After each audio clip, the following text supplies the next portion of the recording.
现场动算声不断，立委嘉良界唯一认证的接班人童晓云宣布投入2026台南市北区中西区议员选举，11月2号服务处正式成立，北区座位里长、社区发展协会理事长，甲将近2000名支持者到场参与。嘉良界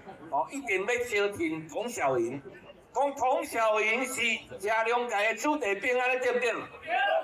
童晓云是阮台南人的子弟兵。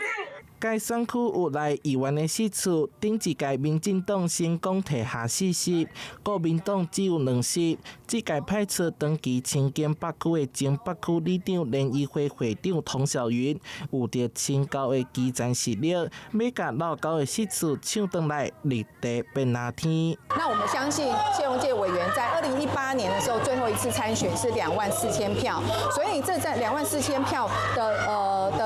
的选民，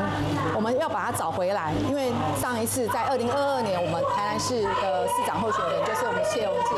所以我们要把这些乡亲再找回来，我们的国民党是有空间的。童晓云不只有信心，会当伫咧20万的选民当中，甲国民党的选票吹回来，也阁强调民进党执政30天有立定选举安定侪案件，希望大家市长支持嘉良界，送伊入去市议会做伙改变台南。台南新闻社会陈宏报道。